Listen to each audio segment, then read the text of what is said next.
Do you want your business to grow faster? Are you open to new and out-of-the-box ways to drive revenues and increase value? How do you imagine the most successful entrepreneurs and business leaders double, triple, or expand their businesses tenfold or more?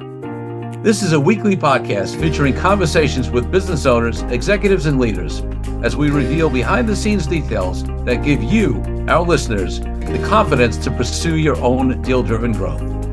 On the show, we discuss a huge variety of deals, everything from large, complex mergers and acquisitions, capital raising, joint ventures, strategic alliances, real estate, affiliate and sponsorship deals, and more, including smaller deals that you can do without significant capital. My name is Corey Kupfer, and I've been supporting deal-driven growth for businesses for over 35 years as a successful entrepreneur, professional negotiator, and attorney. My goal is to help you strategize, plan for, find, and complete deals that will help your company grow faster. Welcome to the DealQuest Podcast. Let's get started. DealQuest community, I'm so excited to introduce you to a remastered episode of the DealQuest Podcast. The podcast has grown so much. We started it about 5 years ago now, at least at the point I'm recording this. In the beginning, had maybe 60 or 80 listeners per episode. We now have many multiples of that. In fact, we've got almost 100 times that. And I realized that there were so many great interviews I did early on in the podcast. In fact, in the first year of the podcast, it wasn't even called DealQuest. It was called Fueling Deals until we rebranded it. And we interviewed some amazing entrepreneurs and deal makers and, just amazing stories, amazing content. And I know that so many of our listeners have joined us over the last several years and may not have heard some of those earlier episodes from 5 years ago, 4 years ago, even 3 years ago. So we have picked the best of those old episodes, and the advice and the stories and the experiences are timeless. So we've remastered them, made sure the audio is great, and put in our new intro and outro, that kind of stuff. And we're going to be re-releasing some of these amazing episodes. So look out for them from time to time. And here's one coming up right now. David Kalow is a University of Chicago law graduate in 1976. He was a general litigator before focusing exclusively on intellectual property. In 1996, he started his own new IP law firm, continuing the litigation, diligence, licensing, and protection of patents, trademarks, copyrights, and trade secrets. And then in 2013, he started a solo practice focused on IP strategy. David and I have known each other for, probably close to a decade. And he is really I like the way his brain thinks, because he's not just a lawyer, and not that there's anything wrong with that, but as a deal maker and a business guy and whatever, I love the way he thinks about leveraging intellectual property, including in deals. So, David, I am thrilled to have you on the DealQuest podcast. I am thrilled to be here. Thank you, Corey. Fantastic. So listen, before we get into all of the great stuff that you do for folks and the insight you have on intellectual property and deals and strategy, I want to take you back to when you were growing up as a little kid, 8, 10, 12 years old. What did you want to be? Because my guess is an IP lawyer and strategist wasn't it at that age, but maybe I'm wrong. You tell me. I think the goal was to be a space pirate. I read a lot of science fiction, and I knew that someday I would command my own space vessel, either as an honest trader or raiding on others. I love it. And what was your first deal of any type you can think of, whether it was something small when you were younger or something early in your career, whatever comes to mind? I was a very nerdy guy. I thought I was going to be a scientist or a physicist. I wasn't the business person, from age 12 that I would like to be. So I had to learn deals slowly and academically, as opposed to a lot of the people that you have on your shows that are just great entrepreneurs and business people. And the most interesting deal was, of course, starting my own law firm, and then later, almost 20 years later, starting my own solo practice, because that's being an entrepreneur, not just helping entrepreneurs. Love it. So let's hop in, because a lot of folks, certainly people come out of biotech spaces, various kinds of specific areas, whether it's manufacturing processes, chemical processes, things like that. They may be more familiar, but most businesses out there, I think, at least, and I'll just give my opinion. You can tell me whether you agree or disagree. Really just don't fully understand and underestimate the value and the ability to leverage intellectual property. Thoughts? My thought is that most people are not taking advantage of ways of making themselves more successful and more valuable by using IP. And I fully agree with you that there's any sector broadly that does pay attention to it and does use it pretty well, though believe me, I've seen mistakes there too.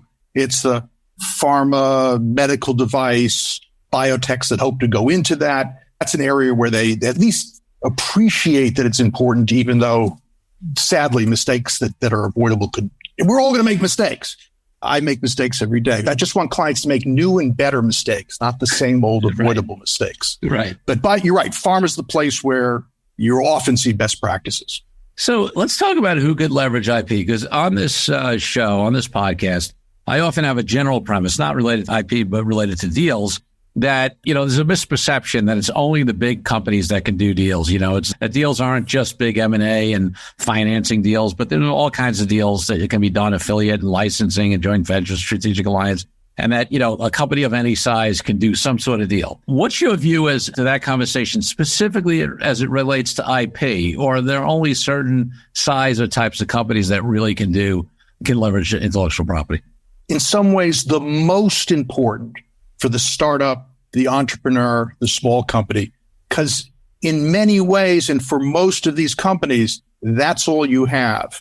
As a lawyer, you know that we tend to split up the world into three types of property: land, or so-called real property, personal property, factories and equipment, and then intangibles, the stuff you can't see, taste, the ideas, creativity. And most of the companies today are not based on owning a valuable piece of land or a unique factory or equipment inside that. That's not what gives them their value. It's intangibles.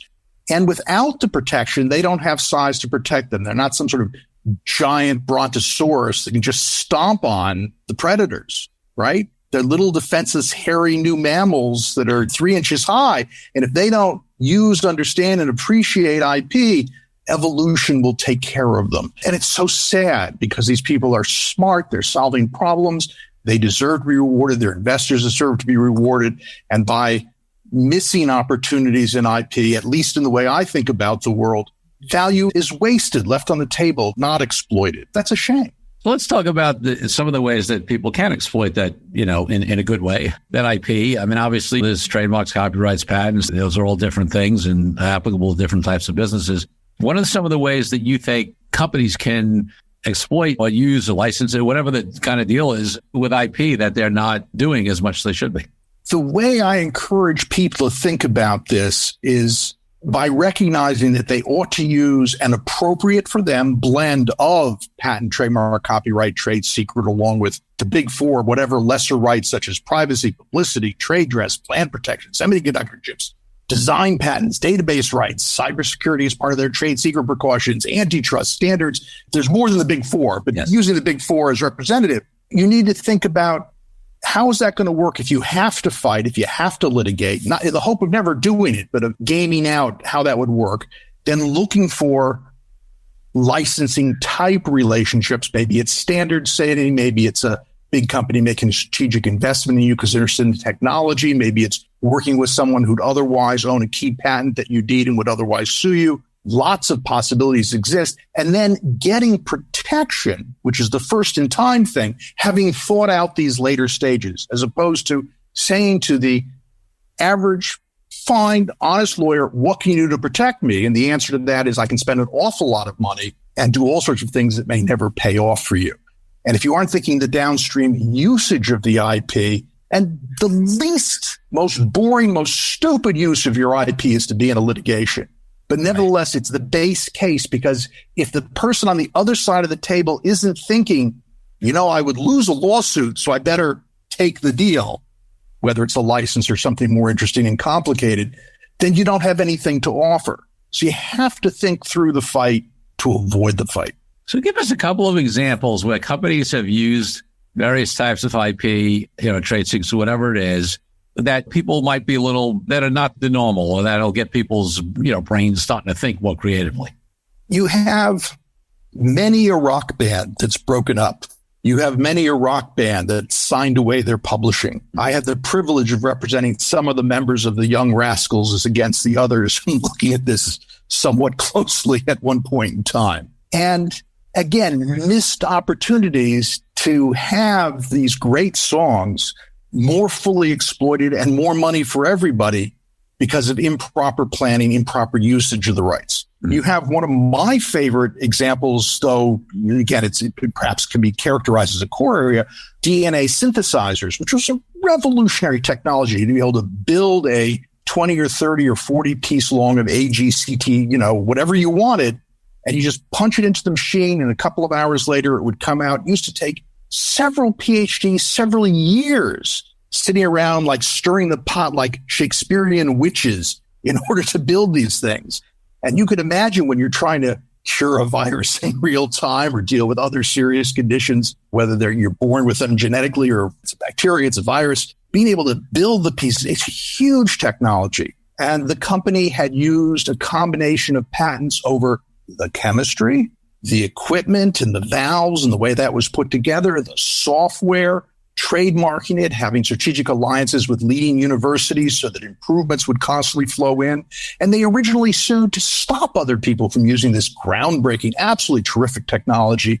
And people couldn't settle. The technology was too good. There was no other way to do it.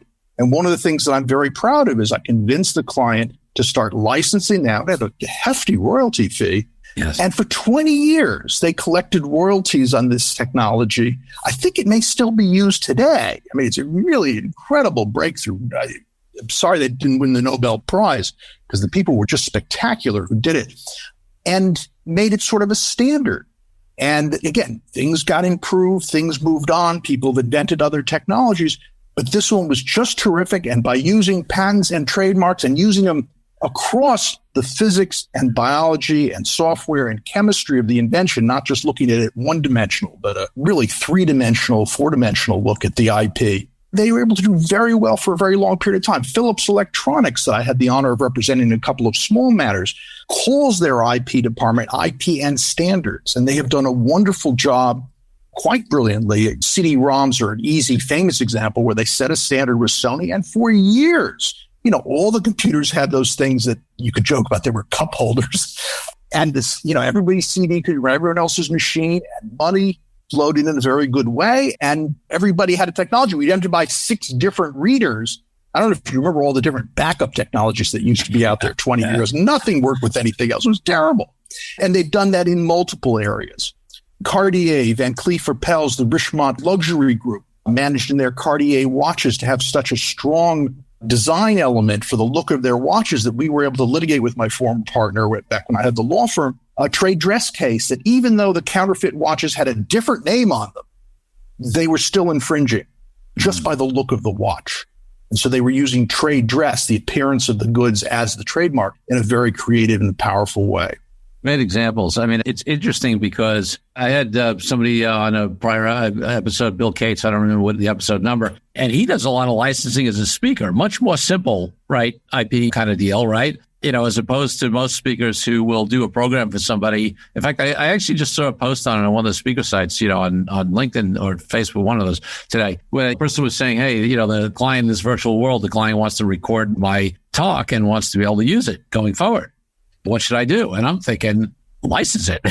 They want to use it, like let them use it, but, for an annual, license or whatever it is. And if they don't want to pay it anymore, they can't use it anymore. People sell off their IP or just do the work for hire on the smaller levels so often. And, licensing is so underutilized in my mind. And it's one of the advantages, obviously, of being an independent contractor, having your own operation as opposed to employee. On the employer company side, by the way, you mentioned work for hire. It is one of the great classic traps that work for hire doesn't actually mean, as you probably know, what it sounds like.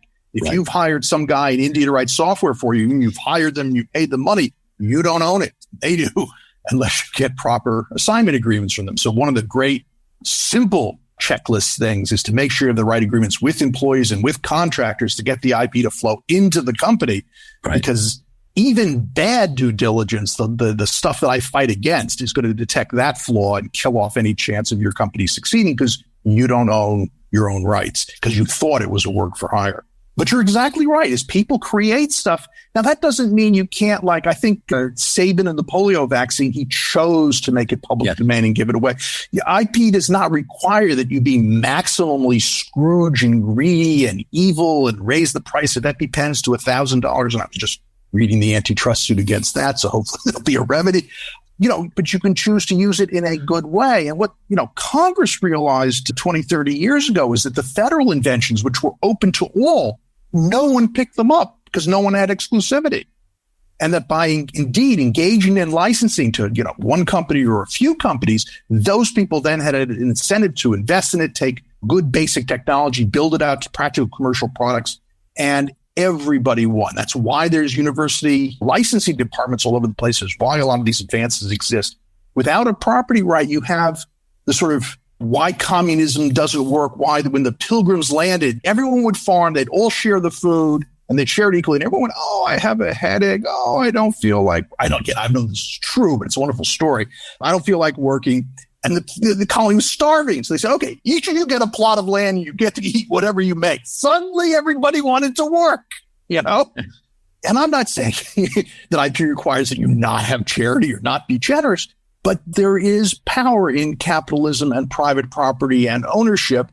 And owning what you create is really, really important. The other thing I want to say about that is, particularly when it comes to patents and software and everything should be public domain, people forget that the real reasons for the patent system in particular is not just to reward the inventors. I'd argue that's the third most important purpose. The second most important is to reward the investors, yes, who without some chance of getting their money back 10x, 100x, they might as well invest in pet rocks or something that's been done before and is safe, to take the chance and then get that. Because inventors will often invent, writers will write, creators will create, perhaps without IP. Who knows at what level? But in order to get it to go somewhere and do something and make real world goods and services that make people's lives better, you need the investors. But the first most important purpose of the patent system is to discourage the use of trade secrets and to enrich the libraries and not to have the lost knowledge that goes along with trade secrets, like, for instance, Damascus steel, Roman flexible glass, Stradivarius violins, the Library of Alexander, Greek fire, or the cotton gin mass production methods, all of which were secrets, and then they're lost either forever or for years and years before they're rediscovered. So even bad patents, they get put in the libraries. Someone has an exclusive right for 20 years that in God's ultimate judgment they should have had. But still, the knowledge is out there. People can start improving on it, inventing around it, licensing it. And if the guy earns a little bit of money, he shouldn't. That's much better than creating incentives for everybody to keep everything secret and not use the patent system. Mm-hmm. So there's a huge public policy issue. But again, the entrepreneur has to live with whatever law we have, good or bad. We have a goofed up patent system, I think, right now that's weaker than it should be. You're stuck with it. So decide what to do across patent, trademark, copyright, trade secret based on what the law is, not what Kalow thinks it should be. And when you say it's weaker than it should be, in what ways do you see that? There was a BlackBerry case back in the early 2000s where a small company that invented some basic technology used by BlackBerry in terms of, moving from pagers to email and so on and so forth had sued. And BlackBerry, instead of doing an honest evaluation of the patent, saying, okay, it might be valid, it might be invalid, it might be this percentage of our profits, here's $10 million, or 5% royalty, whatever the right numbers would be, started wiggling and squirming like a stuck pig. They were writing editorials in the Wall Street Journal. The patent system is evil. If these guys win, everybody member of Congress is going to have their BlackBerry snatched out of their hands. These are patent trolls who lurk under bridges and they aren't really operating companies. And we're the guys that did everything valuable. And these patent holders are just exploiting this. Now, the plaintiff, which was a small company that was real, to my best understanding, sued in district court, which is not an easy thing to win a patent case, and won. It was taken up to the federal circuit. They won. It was put into reexamination in the patent office. They won a lot. Okay. Eventually, there was a $50 million verdict, along with the judge saying that BlackBerry's litigation tactics in trying to defend were in such bad faith that the damages would be enhanced or attorney's fees, some other remedy. Eventually, they also managed to get an injunction so that BlackBerry settled for $500 million. Now, if that had been a U.S. company, I would argue that they just violated Sarbanes-Oxley by grotesquely mismanaging their assets at the board and CEO level. I think BlackBerry is a Canadian company, and I don't know whether or not SOX applies. Right. And I thought SOX mismanagement of IP was the next thing. But again, it's complicated. You can't see and taste this stuff. It's not well taught in business school. Accountants don't have a proper, as opposed to the equipment and the land and the tangible assets, then they go goodwill, everything else. Right. I'm told that it used to be 80% of this S&P 500 was intangibles. I've told recently now it's 90%. Wow. And most of the interesting new big and growing companies, big and small, it isn't the land. That's right. It isn't the factories. There's Exxon and there's Ted Turner with his thousands of acres of buffalo. And there's, land hasn't vanished. It's been a form of wealth for 1,000 years or whatever. Factories and equipment haven't vanished. 50 and 100 years ago when you had, Rosie the Riveter and B-52s being made by Ford and GM, it was the key to the world. But it isn't anymore. And if you don't have an IP or intangible asset strategy, you don't have a business strategy, because that's what your assets mostly are.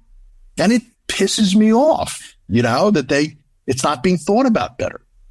Love it. And it's not that hard and it's not that expensive, which are the two and that's easy objections. Right? Especially on the patent side, people think it's very expensive, right? And it is more expensive in patents than it is in copyright trademark, that's for sure. For sure. And there are ways of doing it cheaper. There are ways of starting cheaper. And there are ways of being smart about doing, on an ongoing basis, a little and then a little more, and blending it with the other rights and being thoughtful about it, as opposed to just saying, what's the thing where you stick your fingers in your ear and you go, la, la, la, la, la, I don't want to think about that.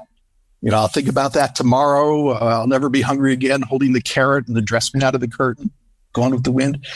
You can do stuff at any budget. Indeed, one of the keys to my process is it starts with budget. If you're $100,000 a year spend, maybe some number like 10%, 10,000, I don't know, 5%, 20%, some fraction of your total spend should be IP. And start with the number and then build a strategy within it, as opposed to saying, again, what can you do for me? Because I can file dozens of patents. I can file them internationally. I can waste every penny you have and then some. Sure. It's the wrong question. What can you afford to do? How much justice can you afford, as the New Yorker cartoon says? Let's take a break from the show for a minute so I can tell you about an incredible resource my team and I have put together for you.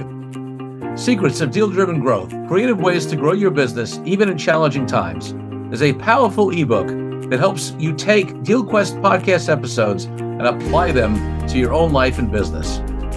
This is the ideal tool for anyone looking for creative ways to grow as deal makers, and you can get yours now. It's as easy as heading to CoreyCupfer.com/workbook and downloading your copy. While you're there, you can also consider joining our dynamic deal-driven community of founders, experts, small business owners, and entrepreneurs. Now back to the show. You mentioned patent trolls before, and people who are on in this space have heard that term. People complain about them. You sort of said this small company with BlackBerry was called a patent troll, but it didn't seem that they were. Talk to me a little bit about patent trolls, because there are real patent trolls out there, right? There are real patent trolls out there. I mean, people abuse stuff, right? I don't know the actual story of the EpiPen going from, $100 per dose to $1,000 per dose, but it gives me the sense that the rights there are being abused. And that's probably out of patent because it's now old enough. So people do the wrong thing sometimes. But the patent troll is a way for companies. Well, let's take IBM, for example. IBM long has bragged, we get more patents per year than anybody else. And I am told by smart people who actually read those patents that most of them are quite mediocre. But there are a lot of them. And that means that Fujitsu or Hitachi or General Motors or General Electric, someone comes after IBM and says, you're infringing my patents. IBM can say, let me look through my thousands and tens of thousands of patents. I bet you I can find some stuff you're infringing. We aren't going to hurt each other. Let's cut a deal. Right. And this worked great for IBM and now Microsoft, Google, Apple, Facebook, big companies. If you come after them, they'll come after you. It's the IP equivalent of what I learned as a political science major, MAD, mutually assured destruction, in the U.S. and Russia, right, in the Cold War. Now, in fact, and I'm sorry if this sounds technical, patents are never a right to use or a right to operate or a right to make. They're always a negative, exclusionary right to sue other people for doing stuff, which means that when the Wright brothers invented the airplane and Glenn Curtiss invented the better airplane, with ailerons instead of warping the wings and retractable or landing gear or wheels instead of skids, no one could make a good airplane. The Wright brothers couldn't make a good airplane because Curtiss had the improvement patents. Curtiss couldn't make his better airplane because the Wright brothers had the basic patents. And the U.S. rolls into World War I unable to make airplanes. So they forced licenses from everybody. And eventually, these two companies that hate each other and had their hands around the other guy's throat, created a solution, perfect, DealQuest solution that we all know because there's the Curtis Wright Corporation. They merged. That's one way of solving these patent problems. But if you're a little company or a university or just a research operation, or you're a guy in your basement and you invent some great piece of software improvement and you sue Apple and Google and Microsoft for stealing your invention, like this little company, which was, 30 people or 50 people sued BlackBerry, you can't be countersued. You either aren't making anything or you aren't making very much of anything. Your royalties are an infinitesimal fraction of what they have to pay. Or you might have gone out of business. You entrepreneur, you spent a couple of years, you burned through some VC, and now that all that's left is the patent portfolio, which is a pure patent, quote, troll. All you have is this right to assert against others. And suddenly this huge portfolio that you've accumulated for years, it's like, I don't know, a medieval knight suddenly faced with guns or whatever example you'd like. It doesn't work. And so you're pissed off. So what do? You call them ugly, evil, bad guys, scummy contingency lawyers just coming after the companies that are productive, or patent trolls. It's just an insult. And the question in each case is this patent or trademark, copyright, trade secret, whatever's being asserted, is it in fact any good? Do you in fact infringe it? And those answers aren't black and white, they're percentages. But there are plenty of stories of the Apples and Googles and IBMs and GEs and big companies taking a little innovator and saying, we can outweight you. We can outspend you. We're not going to pay you a cent, or we'll pay you 1 cent on the dollar. All right. And the intermittent windshield wiper is a great example of that. A movie was even made about it. And they had a terrific firm in Texas that I admire greatly. It's one of the reasons I got into this business, litigate that on contingency and win substantial money. All right. It's just an insult the big use against the little to say, don't bother me. And you really got to be, now, which isn't to say that some people aren't abusing it, but there are stories also of IBM, et cetera. So the size doesn't determine the abuse. It's what you do with it. That's right. That's my view of patent troll. Yeah, interesting. What else is interesting in the IP world for businesses today? Any new evolutions, anything that, trends you're seeing? Well, as part of this patent troll trend, we in the United States passed reform to our patent law about 8 years ago. And this allowed people to go back to the patent office and say, you know what, patent office, you shouldn't have granted that guy's patent. Let's re-examine it. Let's rehear it. Let's have post-grant proceedings, and maybe we can kill off the patent. And those have been hugely successful for the big companies. The patent office proceedings are sometimes known as death panels because of the huge invalidity rate. And of course, if you're an entrepreneur that invested very precious money, very often $10,000, $15,000 to get a good patent application written, and you've got a couple of them in there, and then you had to respond to office actions, thousands of dollars, and then suddenly, and the investors invested thinking you had this, right? Right. And so you're upsetting expectations. And one of the things the law should do is not lightly upset people's expectations. And so we've made patents much weaker than we needed to. We also have a series of Supreme Court decisions that I think are terrible in the sense that the Supremes, unsurprisingly, are not particularly scientists or engineers or entrepreneurs for that matter, and don't appreciate the patent system. And they use sort of wordplay games without really thinking about the policy implications, so that diagnostics, software, business methods are all either difficult to patent or impossible to patent or very, very narrow pathway to getting patent in ways that are completely foolish, where you want all sorts of engineering, all sorts of applied science to solve real world problems. You want there to be patents and have entrepreneuring around that, and not just rely on, the big 5 companies or big pharma companies or big anything companies. You want to encourage the constant ferment and disruption of the entrepreneurship. Plus, if you're in a ignored or bad neighborhood, if you're a woman, if you're a person of color or racial or bias or whatever, and you can't get a job with one of these big companies, you can start a company. But if you don't have rights to it, you're like the old farmer that after you farm the field, your neighbor comes by and says, that looks nice, and takes it. That's not good law. And so people have to be much more creative in how they use patents and trademarks and copyrights and trade secrets to build an IP strategy that makes sense, knowing that it's always going to be tough to be an entrepreneur. Right now, the patent law is weak. People ought to fight to make it stronger again. We've done this. We've gone back and forth with the pendulum over, 200 years in this country. You can cope with it, but it hurts America. It hurts, makes it more sensible to do things in Europe and China, outside of America, in ways that we shouldn't be encouraging. Yeah. You said earlier about, you made the case largely for the societal benefit of patents and creating some transparency, things that people can build on after 20 years, all that kind of stuff. What are the situations on a micro level where it does make sense for companies to keep something as a trade secret? Sometimes you hear, and I'm sure, the easy response is, well, that's a bad patent choice. But sometimes you hear, oh, you shouldn't file for a patent because it does give away your secrets. What are the situations where it does make sense for companies to keep something as a trade secret and not patent it? There's a series of factors that you think through in terms of, can you detect the other guy's infringement? Is this the sort of thing that patents are being granted for, strong or weak? Is the knowledge going to come out anyway? How much is there going to be pub talk between your employees and theirs where it's going to leak? How good are your security precautions? You should use trade secrets a lot as an entrepreneur. And trade secrets and trademarks are two ancient forms of IP. I represented Conan the Barbarian for many wonderful years. My senior partner did. I got to work on it. I got to read every Marvel comic that came out. Conan's dad, the sword maker, had trade secrets, how he made great swords. He had trademarks, a plaque above his hut that said, Conan's dad, maker of great swords, buy from me, not the other guy.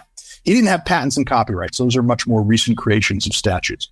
So they've been around forever, and they should absolutely be used. And having the right precautions in place and non-disclosure agreements, and most important, not just cybersecurity, but physical security and program you can point to. There's now a crown jewel insurance program that I've talked to the creators of, and it's a brilliant idea. They will, with an automated sort of AI tool, help you evaluate what secrets you have, the precautions, tune it up the way good underwriting do. The same way that for a factory, you should say, oh, get rid of that pail of kerosene over there. It's a danger. Right. Then we'll write you the policy. They'll help you clean up what you're doing, value it. And then if they get stolen, you've got a lawyer to represent you. They'll get you damages. If the other guy goes bankrupt, they'll pay you if the guy publishes them and leaks them. It's a terrific idea. I want them to extend it to all of IP from crown jewels, but absolutely use trade secrets. Also in areas like software, where most things go very, very fast. A patent that issues 3 years from now, by then the technology is obsolete. Right. Not true for spreadsheets, certain forms of database management. There are things that are worth patenting in software, but there are things where maybe you just write your own patent and put it in so you can say, I have a patent, and come back to it later if there's money to do it. Do it very, very cheap as just a backup strategy, or do it US only so it doesn't publish in 18 months with patent applications usually do. But absolutely use trade secrets. The other thing is, imagine you're DuPont, or you've invented some new Teflon, polypropylene, whatever thing, right? What you should do is take the 20 stages of your factory process with different heats and pressures and inputs and this, and patent 1, 3, 5, and 7, and trade secret 2, 4, 6, and 8. Now you have a group of patents and a group of trade secrets, and neither one being stolen, any one of them, doesn't give you the whole thing.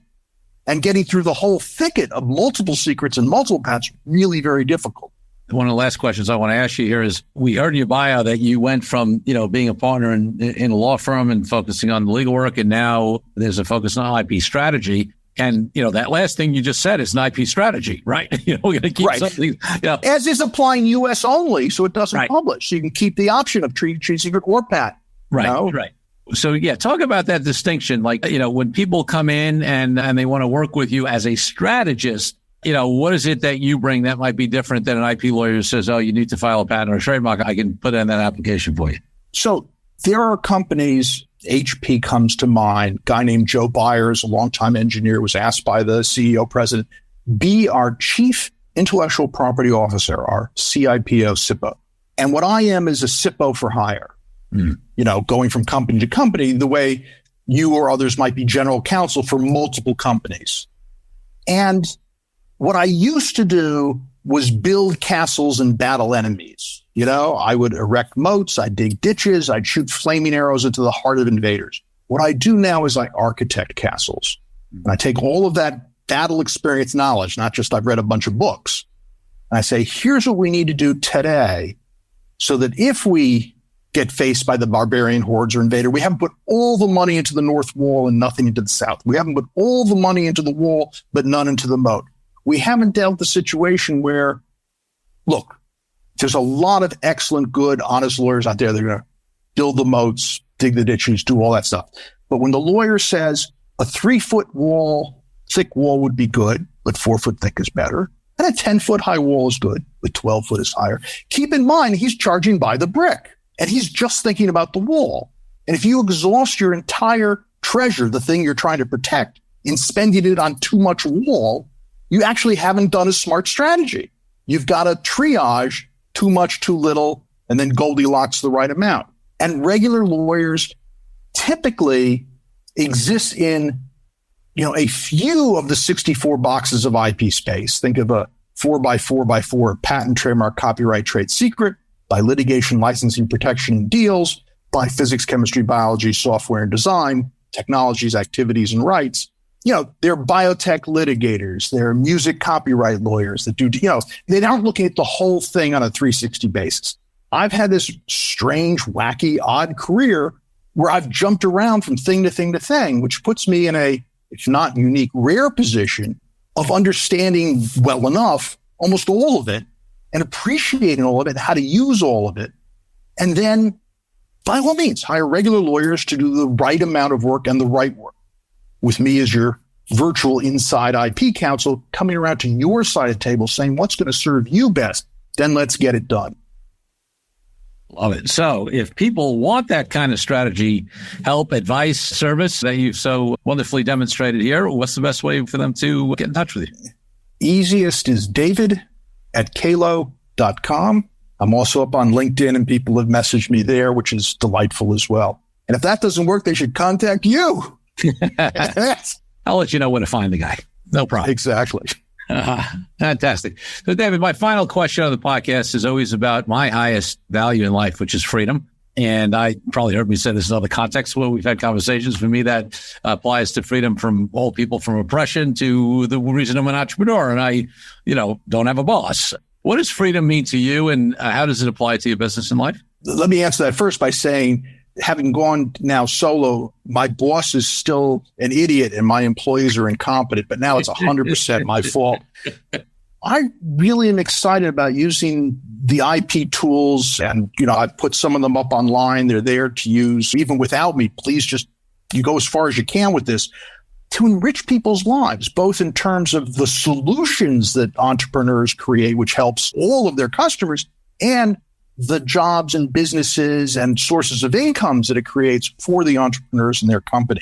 To me, it's an absolute good and sort of empowers people to achieve what's important to them, where the entrepreneur can look at a situation. Think of those Peace Corps jokes where they go into a country and they start building dams or something else totally inappropriate, as opposed to empowering the people to say, what we really need is X, let's build X. Yes.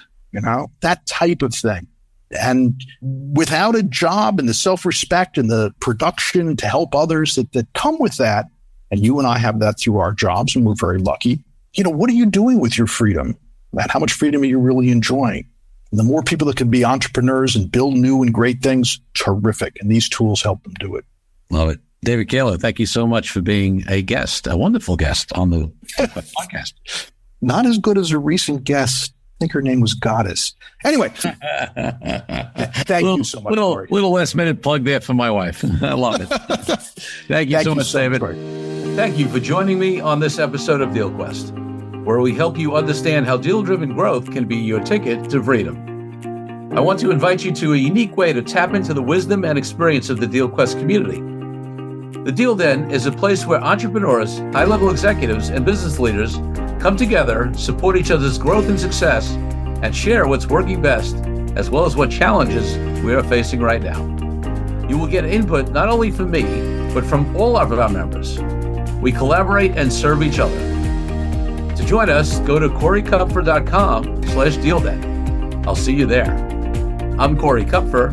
Until next week, wishing you the freedom and financial prosperity that I know your DealQuest will bring.